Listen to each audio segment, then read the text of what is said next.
पोषक तत्वों की कमी से होने वाले रोग। आप पोषक तत्वों की कमी से होने वाले रोगों को कैसे पहचान सकेंगे? पोषक तत्वों की कमी से होने वाले रोगों के परिणाम क्या था? आइए इन रोगों के विचार विमर्श करते हैं। अब प्रोटीन कुपोषण मतलब पीईएम। पीएम हमारे देश की प्रधान पोषण समस्या है। यह किसी भी आयु में हो सकता है, लेकिन यह मूलतः मुख्यतः बच्चों को प्रभावित करती है। निम्नलिखित कारणों से हो सकता है: ऊर्जा एवं प्रोटीन की कमी, या भोजन में केवल प्रोटीन की कमी। ऊर्जा या प्रोटीन, या केवल प्रोटीन की कमी। आप पूछ सकते हैं कि प्रोटीन और ऊर्जा की कमी में आपस में क्या संबंध है, प्रोटीन ऊर्जा के। वास्तव में ऊर्जा की कमी प्रोटीन की कमी का कारण हो सकता है, ऊर्जा की कमी प्रोटीन का कारण। आइए देखे हैं देखा ऐसा ऐसा क्यों होता है। शरीर में कार्बोहाइड्रेट वसा वसा से ऊर्जा प्राप्त करता है। यदि कार्बोहाइड्रेट आहार में पर्याप्त मात्रा में उपस्थित न हो, यदि कार्बोहाइड्रेट पर्याप्त मात्रा में, तो शरीर की ऊर्जा की आवश्यकता को पूरा नहीं कर सकता है। तब यह प्रोटीन को ऊर्जा में इस्तेमाल करता है। यदि प्रोटीन को इस कारण शरीर में प्रोटीन की कमी हो जाती है, जिसके कारण कुपोषण का शिकार होता है। शरीर में यदि कार्बोहाइड्रेट पर्याप्त पर्याप्त मात्रा में नहीं होता, तो ऊर्जा के रूप में प्रोटीन को इस्तेमाल, जिसके कारण कुपोषण का शिकार होता है। कम ऊर्जा कार्बोहाइड्रेट एवं वसा वाला आहार, कम ऊर्जा कार्बोहाइड्रेट एवं वसा वाला ऊर्जा, परिणाम स्वरूप शरीर में ऊर्जा की कमी। ठीक है। और जिसके कारण क्या होता है, शरीर शरीर प्रोटीन को ऊर्जा प्रदान करने के लिए उपयोग करता है, परिणाम स्वरूप शरीर में प्रोटीन की कमी हो जाती है। प्रोटीन की कमी से दो प्रकार के रोग होते हैं, एक होता है मरासमस और दूसरा होता है क्वासियोकर क्वासियोकर। ठीक है। वृद्धि का रुकना या मांसपेशियों की कमी होना, वृद्धि का रुकना एवं मांसपेशियों की कमी होना, दोनों दोनों के लक्षण है। आप बता सकते हैं क्यों? हाँ, आप सही है। ये बच्चे जो भोजन ग्रहण करते हैं, उसमें ऊर्जा की कमी होती है, या प्रोटीन ऊर्जा प्रदान करने के लिए उपयोग होता है। प्रोटीन ऊर्जा प्रदान के लिए उपयोग होता है। अब मरासमस या क्वाशियोकर में क्या अंतर है? कारण प्रोटीन या ऊर्जा दोनों की कमी। ठीक है।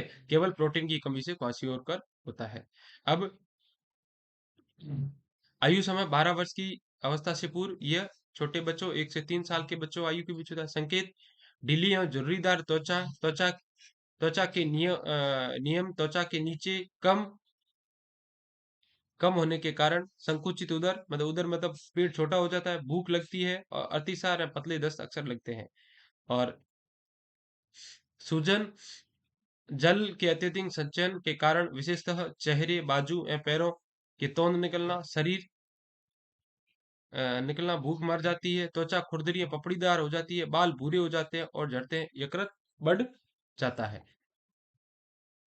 यकृत जिसे जिगर कली भी कहते हैं। ये क्वाशियोकोर, सॉरी, मरासमस या क्वाशियोकोर। यह पीईएम का चरम रूप है। यहाँ तक कि शिशु की मृत्यु हो सकती है। पीएम का हल्का रूप ज्यादा देखा जा सकता है। संक्रामक या अन्य पोषण अल्पता से संबंधित है। विटामिन ए का अभाव। विटामिन ए की कमी से या विटामिन ए अल्पता हो जाती है, तो चिन्ह: आंखों में परिवर्तन, रतौंधी रोग, रात के अंधेरे में देख न पा रहे, क्षमता कम हो जाता है। यदि इसका उपचार नहीं किया जाता, यदि व्यक्ति पूर्ण रूप से अंधा कर देता है। आंखों का सफेद भाग सूखने लगता है। संक्रमण का बढ़ता, विशेषतः श्वास नली में। रक्त अल्पता। रक्त अल्पता का अर्थ है रक्त में हीमोग्लोबिन का स्तर कम होना। हीमोग्लोबिन रक्त को लाल रंग देता है। यह ऑक्सीजन को शरीर में विभिन्न भागों में पहुंचाने का कार्य करता है।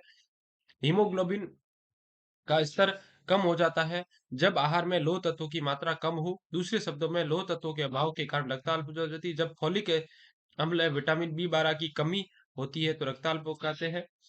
और जिन लक्षण: सामान्य शारीरिक कमजोरी, व्यक्ति थकावट, सांस फूलने की शिकायत होती है, भूख मर जाती है, जीवा, आंखों का सफेद भाग एवं नाखूनों में पीलापन हो जाता है, हाथ या पैरों की अंगुलियों में सुई चुभने का एहसास होता है, फटे हुए चम्मच के आकार के नाखून होते हैं। ठीक है। और काम करने की क्षमता धीरे धीरे, जो काम करने की क्षमता है, ऊर्जा धीरे धीरे कम हो जाती है। आयोडीन का अभाव। आयोडीन था, थायरोक्सिन हार्मोन का एक महत्वपूर्ण घटक है। जो थायरोक्सिन हार्मोन का, यह हार्मोन शरीर की अधिकतर उपापचयी क्रियाओं को नियंत्रित करता है।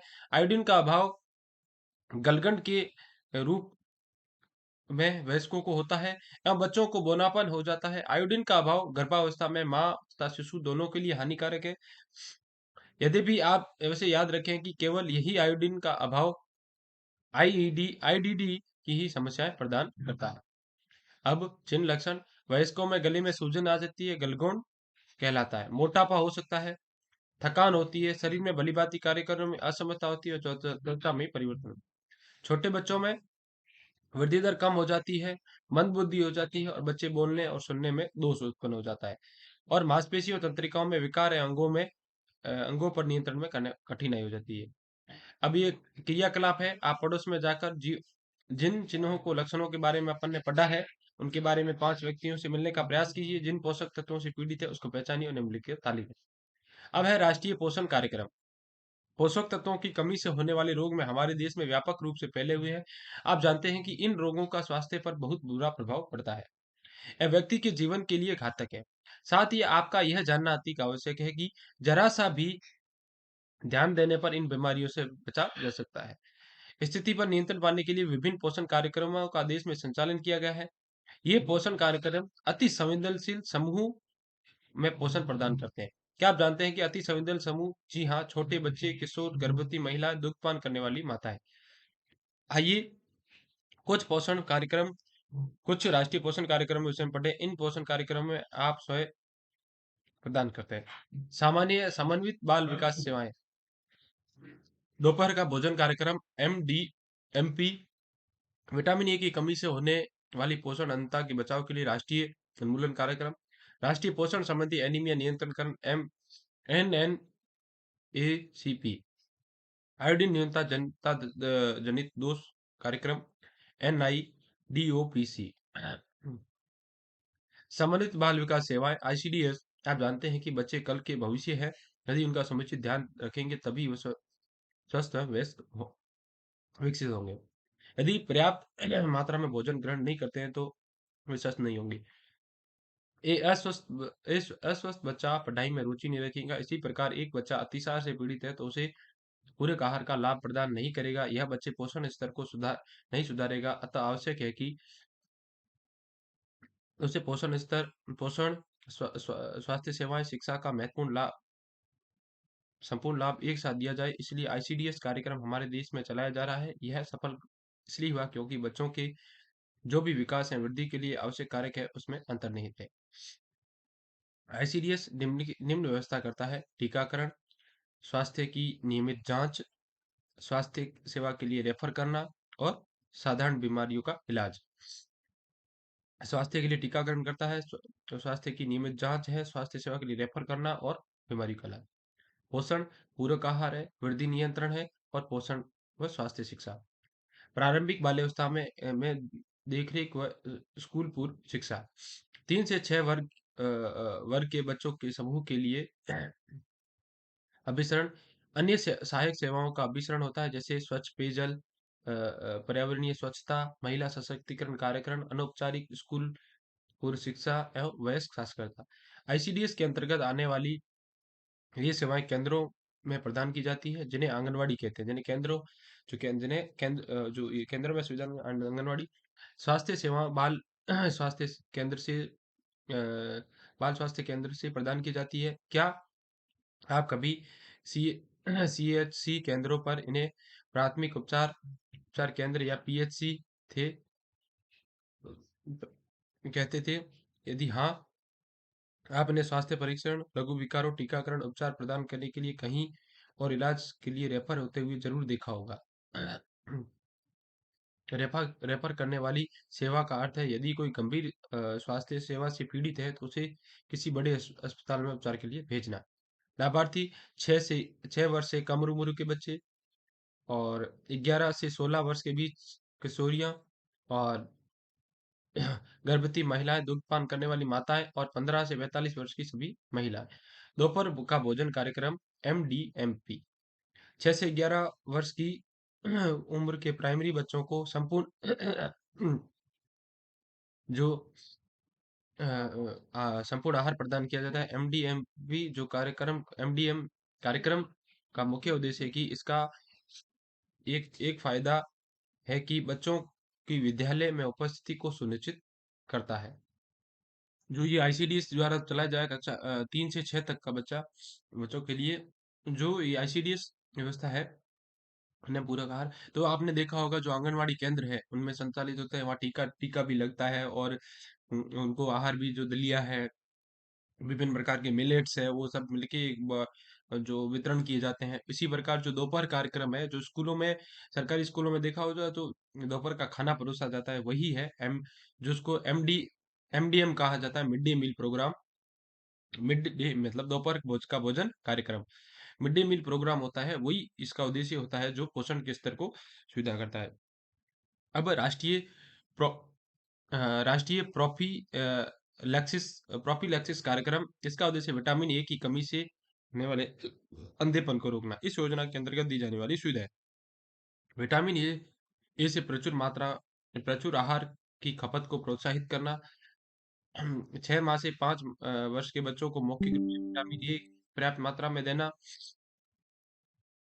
और 6 माह से 5 वर्ष तक के बच्चे, गर्भवती महिलाएं, दुग्धपान करने वाली माताएं, 15 से 45 वर्ष की सभी महिलाएं।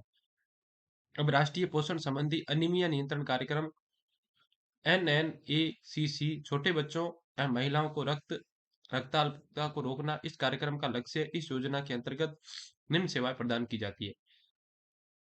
लौह तत्व से प्रचुर आहार की खपत को प्रोत्साहित करना, लौह तत्व एवं फॉलिक अम्ल संपूरक आहार प्रदान करना, गंभीर रक्ताल्पता के रोगियों का उपचार प्रदान करना।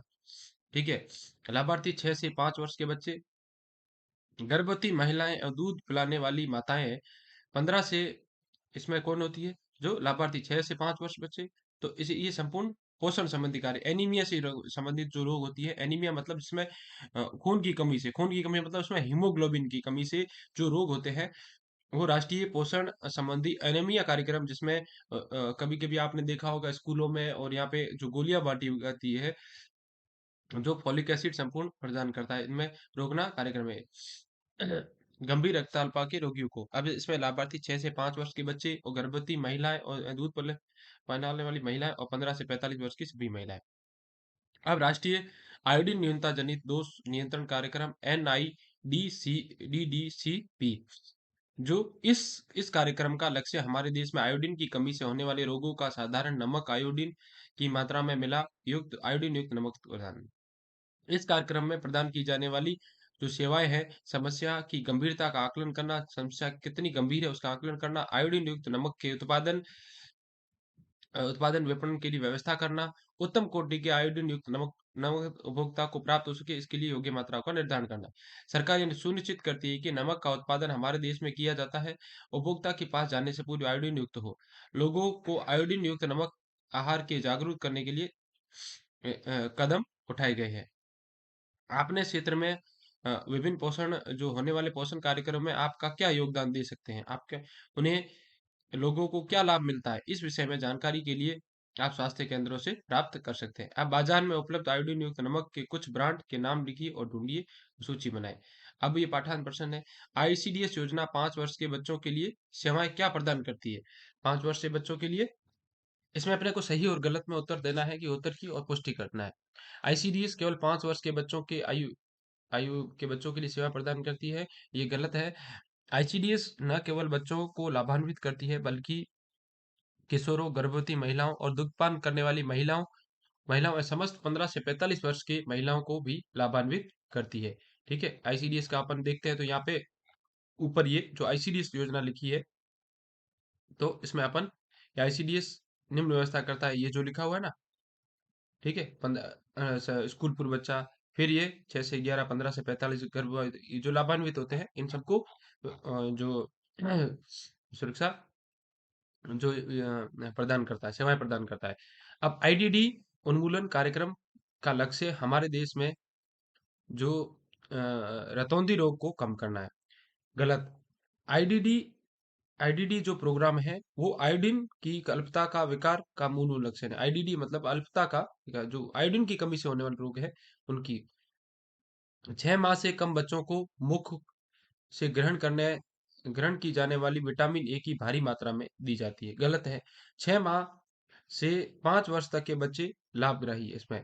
ठीक है। 6 माह से 5 वर्ष 6 माह से कम नहीं, 6 माह से 5 वर्ष। रक्ताल्पता से बचने के लिए लोह युक्त फॉलिक एसिड संपूर्ण आहार प्रदान करता है। सही। यह मुख्यतः जो गर्भवती और दुग्धपान करने वाली महिलाएं हैं उनको उनको उनके समूह को प्रदान करता है। तो अब आपने क्या सीखा? सामान्य पोषण स्तर है, सामान्य पोषण स्तर, कुपोषण। असामान्य आहार ग्रहण करना, पोषण के तत्वों का सामान्य उपयोग। अकुपोषण आहार, संतुलित आहार ग्रहण, पोषक तत्वों का उपयोग। अकुपोषण न्यून पोषण और अति पोषण, एक या अधिक पोषक तत्वों की कमी, इसमें एक या अधिक पोषक तत्वों की अधिकता। अकुपोषण के कारण भोजन की उपलब्धता में कमी, जनसंख्या वृद्धि, अज्ञानता, गरीबी, दोषपूर्ण सफाई, पर्यावरण और तनाव की कमी। अब पोषण स्तर निर्धारण, शारीरिक वृद्धि एवं माप, भार और लंबाई से माप करके अपन इसको पोषण स्तर को नाप सकते हैं।